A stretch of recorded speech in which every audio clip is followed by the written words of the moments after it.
What up, dope people? It's your man's Detroit City here, and this is the what date is it? This is May 12th, 2018, and this is the inaugural broadcast of my podcast, The Villian. I've put on my Instagram that the Villian was coming soon. I've been telling friends and family that know about my podcast. I do this podcast called Right State of Mind, but I'm also going to be doing a solo podcast called The Villian. And it's taking me a minute to do this. And one of the reasons it's taking me a minute to do, first of all, let me do my drops. My man D are awesome.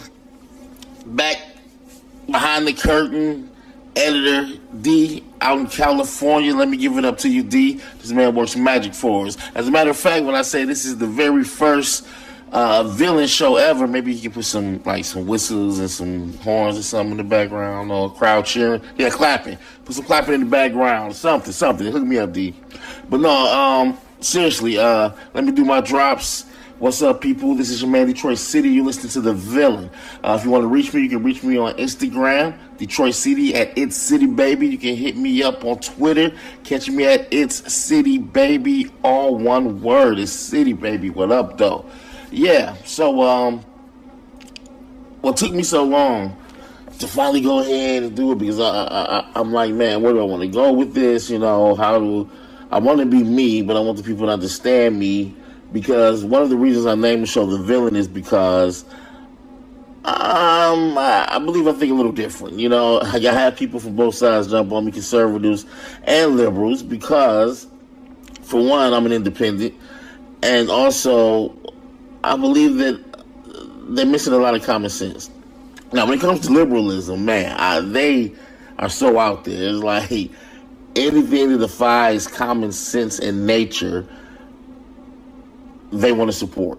And the fringe groups that they support and that they give the most noise to are less than 1% of our population. So, not to say that a minority shouldn't move policy ahead, but psychosis should not. I'll put it there. I'll leave it there for now. Yeah, psychosis should not dictate policy and violate the rights of those of us that use common, everyday, simple, natural sense. I'm looking here, I look down, and because I wrote some notes, I want to be organized. I wrote like an outline, and it says, who am I? I want to introduce myself to the people. Well, as you know, I'm Detroit City. I'm also on Right State of Mind here on the FOS Network. FOS Network, thank you for listening to us. Please subscribe and like. And I'm on Right State of Mind with my homeboy Mike Man. He also has a podcast on FOS Network. He is Escaping Planet Sucker. Love the title, homeboy. Love it.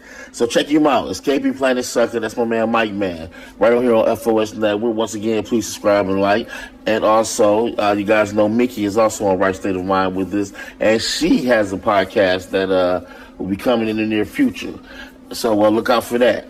So what up, though? My colleagues, my homies, my friends, my people. Mike Man, Miss Mickey. What up, though?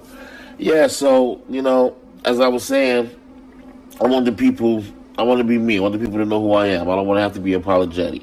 So first off, I come from Detroit City. I was born and raised in Detroit, been there all my life. About 8 years ago, I moved here to Dallas, Texas. Dallas, what up, though? Oak Cliff, first neighborhood I lived in. Oak Cliff, the Browns. You know what I'm saying? Y'all feeling me, right? So I want to say much love to Dallas because, it was a lot of people in Dallas that recognize real. They recognize the real nigga and they have my back. You know what I'm saying? And I had some people's back. You got my back, I got your back. So it was some people who really, stood with me, and I was able to survive and come up here, and I love it here. Dallas, what up, though? You know what I mean? So, yeah, I moved here to Dallas, but, being from Detroit, of course, I have a certain way. One of the things I noticed when I first moved here, people would say, when I first met you, I thought you, I didn't think you were a cool brother. I thought, I really wasn't feeling you. And that's because coming from Detroit, I got this in your face type of personality, you know. Coming from where I come from, we speak pretty aggressively to each other. We get straight to the point, you know. We don't have time to dance around the issue. So when you move down to the South, that can be taken as rude. But, you know, once people got to know me, I gained some friends, some Confederates down here. So like I say, what up, though, Dallas? Love you. You know what I mean? Always will. I got your back. You feel me? So I moved down here to Dallas. I have this northern view, and I was expecting Dallas to be a little more conservative. Now, here's the thing about liberalism and conservatism. People always get excited, get mad, get confused when a black person says they're conservative. Well, first off, generally speaking and historically speaking, black people have always been socially conservative until very, very, very recently. That being said, being socially conservative, I believe that a lot of things are common sense. You know, if you're going to change, if you're going to try and change nature, if you're going to violate nature, then who do you think you are? You know, I believe that's pretty arrogant of man to feel that they can violate nature and make their rules their rules. Now, here's the thing. You know, me and shout out Mike Man, me and Mike Man go back and forth a lot because he feels like, well, man, if you're going to set this standard, then you can't move beyond that. You can't ever mess up and step beyond that standard that you set. But here's the thing. I didn't set the standard. See, I'm the type of person, I need something objective to judge life on. I need something objective to judge right and wrong on, even my own right and wrong. If I'm going to live my life in a subjective point of view of everything, I believe that I would go crazy. Now, when I say what I mean when I say something objective, there's a standard that's set in stone that's not my standard, and I look at that standard to judge whether it's right or wrong, whether it's me or whether it's someone else. Now, to say that means that, yes, there are things in my life that I know, even to this day, not just past, even to this day, that I know are wrong by that objective standard that I look at. But I don't try to change that. I know that it's wrong, and I know that there's a consequence to pay for that. Me doing it doesn't change the fact that it's wrong. And that's what some people don't understand. See, it's not my spiritual existence transcends my belief. It's not about, like, people looking like, well, if you believe in this, then why'd you cross it? It's not about my belief. It is, whether I believe it or not, it just is. You know, it's fact. If you do this thing, then you violate that rule of law. You violate the rule of law, you violate the rule of law. There are no nuances there. And when you look at that for what it is, to me, that makes life easier because I know if I'm effing up, just as well as I know if those around me are, you know? So, and I'm trying to make excuses. If there's something and I do this and I say, oh man, you know what? I know I'm doing this and I know that's outside that objective mark. Oh man, I just hope whatever come at me ain't too much, ain't more than I can bear. Because I know all of us every day. But see, now here's the thing about liberalism and people with that liberal state of mind. They say, well, I'm going to subjectively pick moral and immoral things according to how I want to live. Now, if it comes to a point where even if they don't want to live it, it may be something that a liberal doesn't want to do. They'll never do this thing.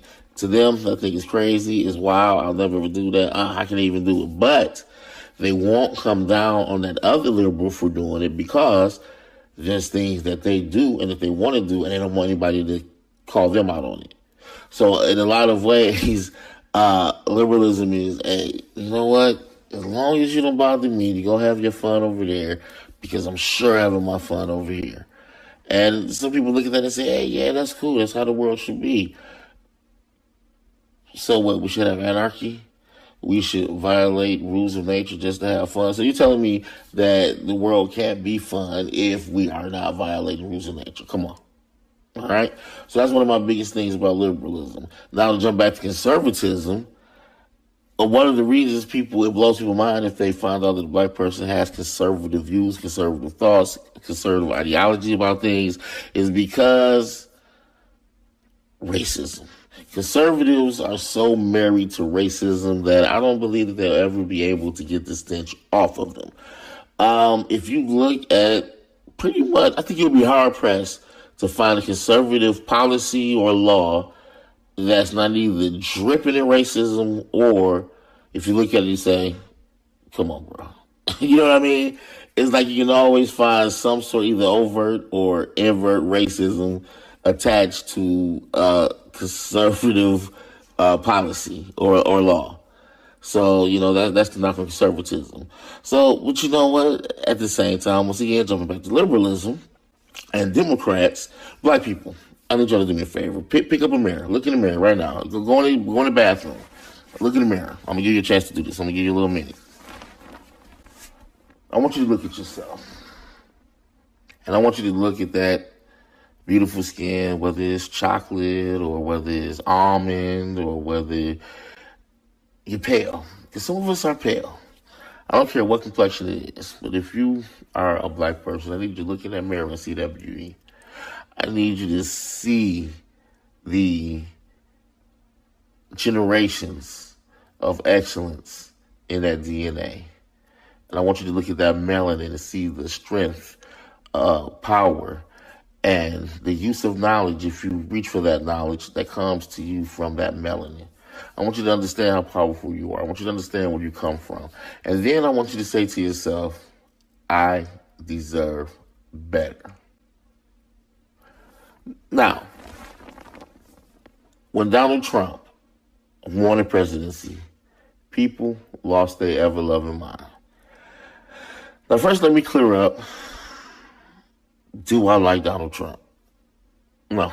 I mean, I really don't care about Donald Trump. I'm not going to say, oh, man, I can't stand Donald Trump. Just like I didn't say, oh, man, I can't stand Bush. Because on the intellectual level, I understand who these men are. And I understand that listen, if you have a billionaire or a millionaire, but especially a billionaire, 70-odd-year-old white man, 9 times out of 10, he doesn't like black people. So first off, it doesn't just blow my mind and shock me that Donald Trump will be a racist. Number 2, everybody's so up in arms and hate Donald Trump and talk about how racist he is. Number 1, I haven't really seen the man put any policy in that hurts me as a black man. Not yet. Not yet. Maybe I need to do a little more research. Maybe I'll find it. If you know something, please leave it in the comments. Educate me. Hey, let's do this. You feel me? But I haven't seen him put any policies in that hurt me directly as a black man. Also, he's shown that he didn't like black people way before. Back when all the rappers were all up his behind, everybody talked about him in their song. Everybody having a video. It was a great thing to be a rapper. Get your picture taken with Donald Trump. Oh, we love Donald Trump. We can eat him up whole. Remember back then when all the rappers was loving him, but now all the rappers hate him? Okay. He took out a full-page ad, I believe this was the 80s, when a group of young brothers were falsely accused of attacking a white female jogger in Central Park. Donald Trump took out a full-page ad saying that those young brothers should get the death penalty before even a trial. I don't even think they had been indicted yet. Maybe they were indicted. Maybe it was the day of their indictment. I'm sorry, not indicted.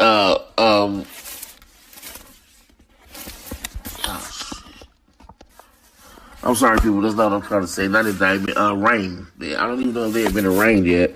And Donald Trump takes out a full-page ad saying that these brothers get the death penalty. I mean, is that not show you right there that he's racist? He was sued because he had racist rental policies in his buildings or something like that. Everybody know about that, I believe. Now, everybody knows about it. But it was public back then, and it did, But even if you didn't know about that, the whole Central Park brothers, I mean, that was on world news. But they still loved him. Now they hate him. So as far as Donald Trump, man, I mean, y'all can jump up and down all y'all want about Donald Trump. Donald Trump is no different from Bush to me. Donald Trump is no different than Reagan for me. There's nothing that any white president besides JFK has done to immediately, and it was passed on to Lyndon Johnson, but if it wasn't for JFK, we never would have had the Civil Rights Bill. So, I mean, maybe I'll look at JFK and say, oh, he didn't like black people either. That was a strategic move. Who knows? Maybe he did have compassion in his heart. I don't know. It doesn't really matter. All that matters is that he was the president that pushed the Civil Rights Bill, and then Lyndon Johnson signed it after the murder of JFK. Now, that's something we can get to later. Lyndon Johnson signed that Civil Rights Bill because Lyndon Johnson did not sign that Civil Rights Bill because he loved black people. All the black people loved the Democrats. Lyndon Johnson was quoted as to saying, if I sign this bill, we'll have those niggas in our pockets for the next 60 years. And oh boy, was he right.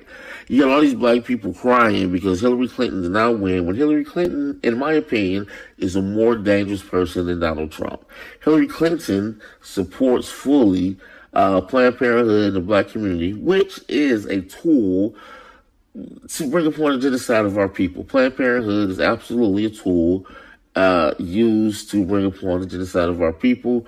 Hillary Clinton called Margaret Sanger, look her up, people, one of her heroes. And Margaret Sanger is the creator of Planned Parenthood.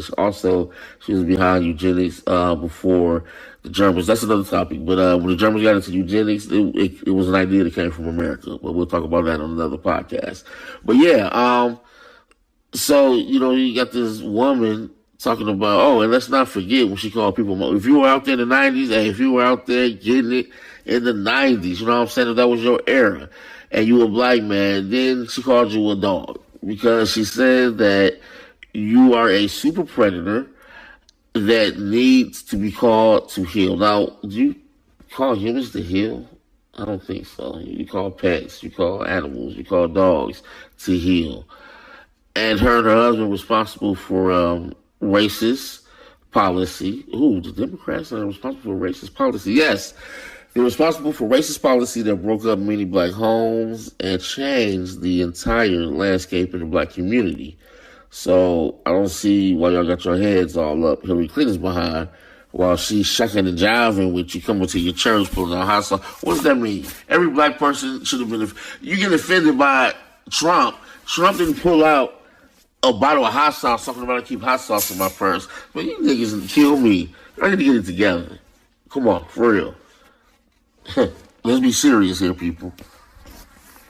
Hillary Clinton. Really? So yeah, that's pretty much getting to know me.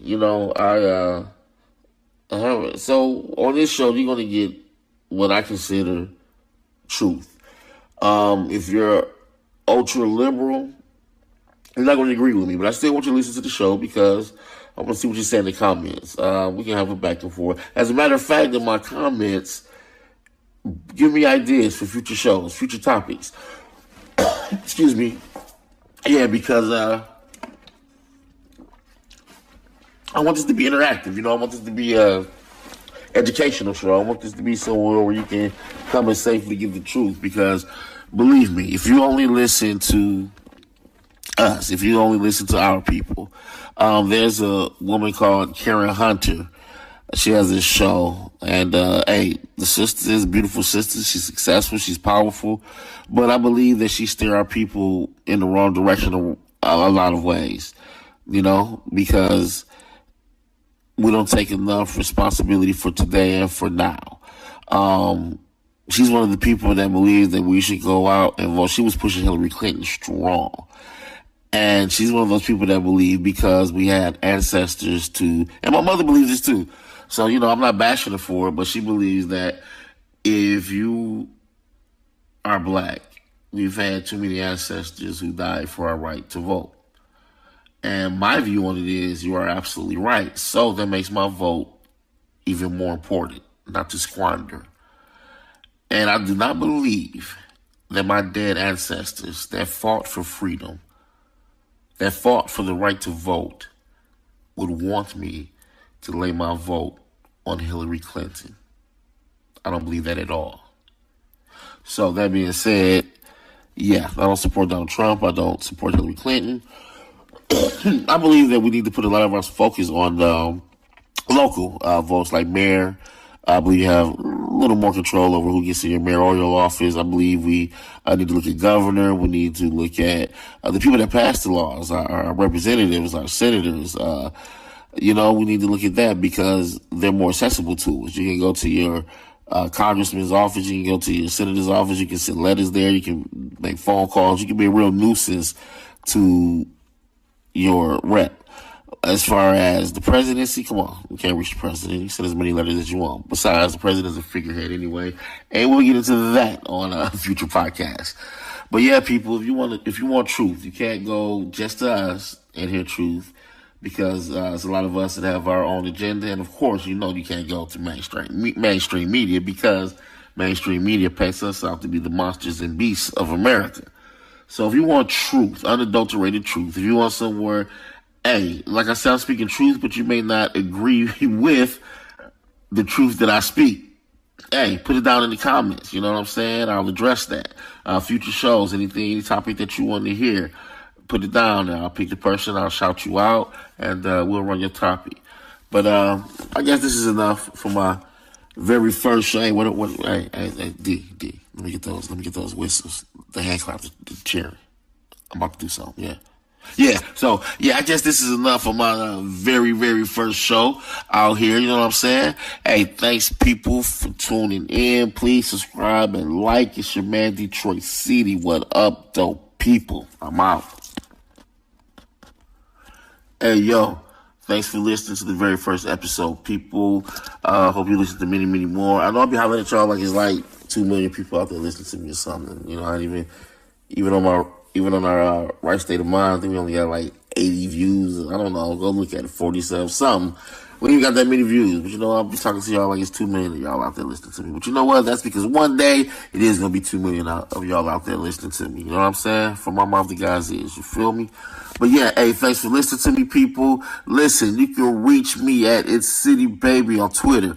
All one word, It's City Baby. You can hit me up on Instagram. It's City Baby. Yo. Check this out. Hit me up. You know what I'm saying? Maybe you want to put your little ad in or something. I don't do this to you.